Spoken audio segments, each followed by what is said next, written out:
Assalamualaikum warahmatullahi wabarakatuh.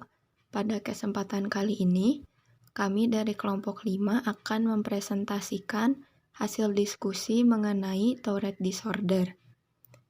Izin memperkenalkan diri.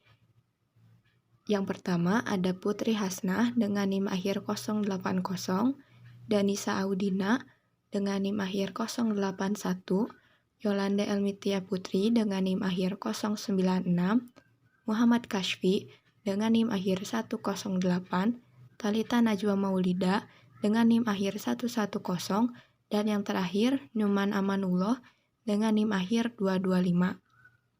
Untuk materi yang pertama akan dibahas oleh Putri.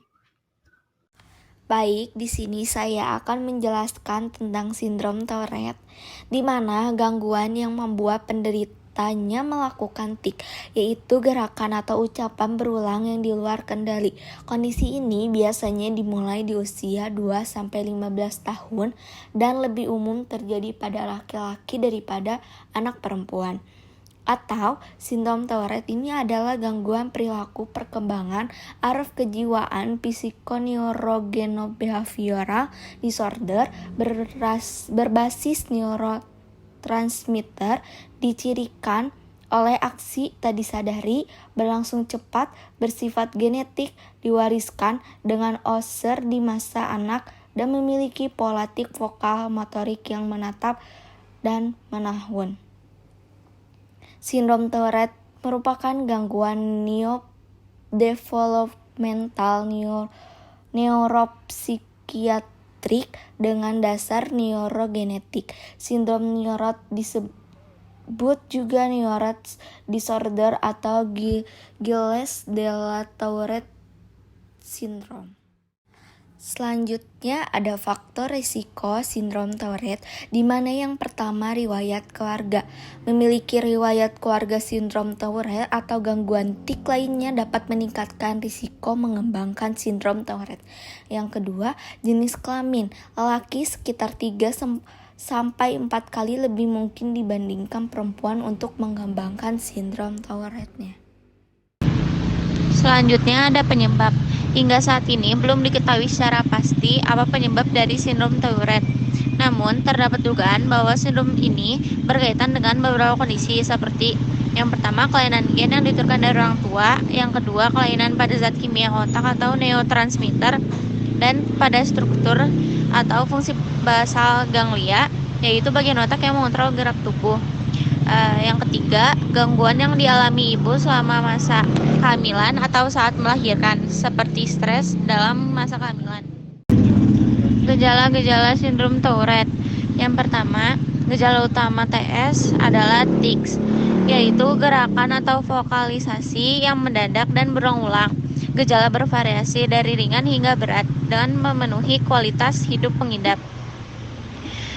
Pada tik sederhana, gejala motorik yang sering ditemukan adalah kedipan mata, sentakan kepala, mengangkat bahu, pandangan mata yang beralih, kedutan hidung, gerakan mulut yang aneh. Sedangkan gejala vokal yang umum adalah mengerang, batuk, berdeham, dan menggonggong. Selanjutnya ada gejala pada tics kompleks. Gejala motorik yang sering ditemukan adalah menyentuh dan mengendus barang, gerakan yang berulang, melangkah dengan pola tertentu, gerakan tidak senonoh, membungkuk atau memutar badan, dan melompat-lompat.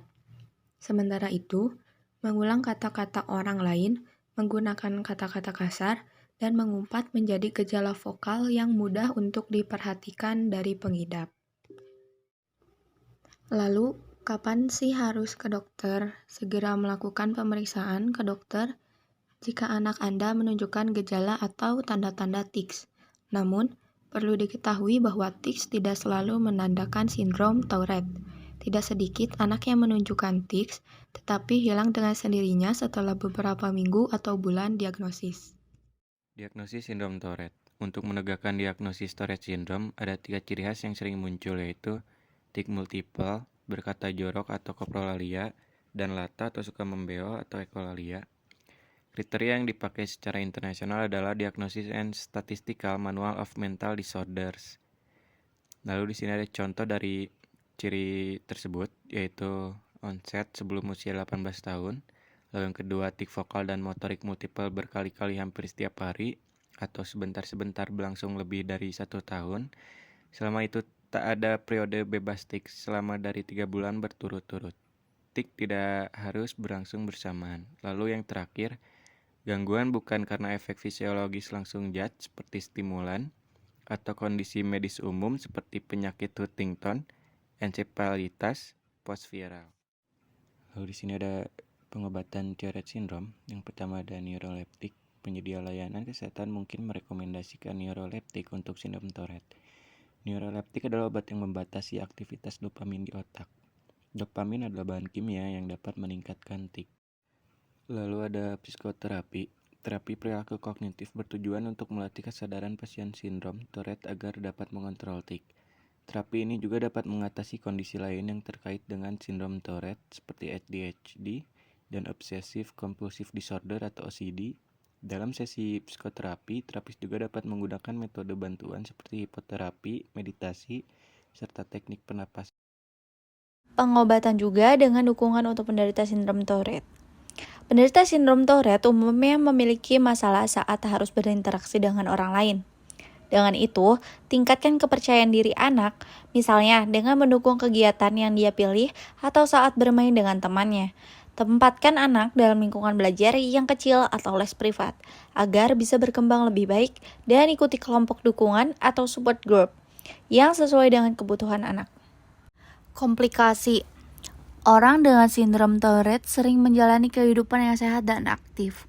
Namun, sindrom ini sering menyebabkan kesulitan dalam perilaku dan hubungan sosial yang dapat merusak citra diri.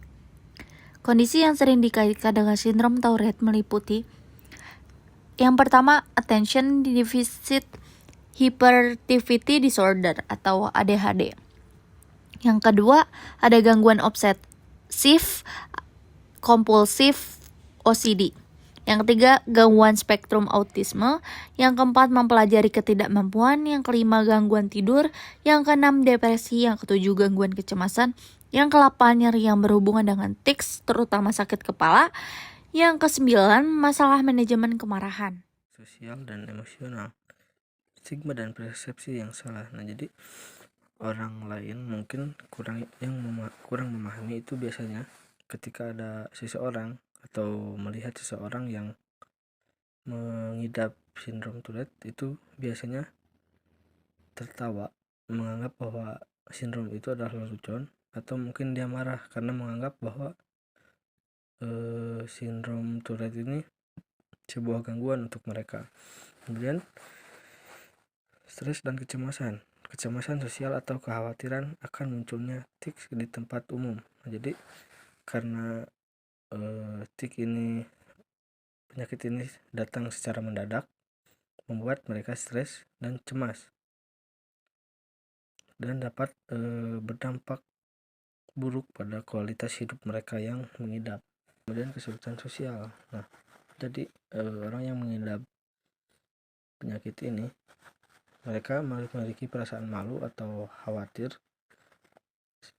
orang lain tidak menerima mereka sebagai orang yang sama, dan mereka itu merasa diasingkan, selalu merasa asing bagi orang lain, sehingga dia agak kurang minat untuk berbaur dengan orang yang lain. Kemudian kesulitan di sekolah atau pekerjaan.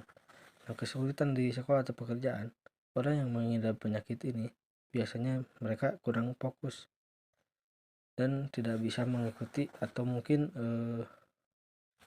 kurang dalam mengikuti pelajaran atau menyelesaikan tugas dari sekolah. Baiklah, demikian beberapa hal yang bisa kami sampaikan pada kesempatan hari ini. Mohon maaf yang sebesar-besarnya apabila ada tutur kata maupun tindakan yang kurang berkenan. Presentasi ini saya tutup. Terima kasih banyak. Wassalamualaikum warahmatullahi wabarakatuh.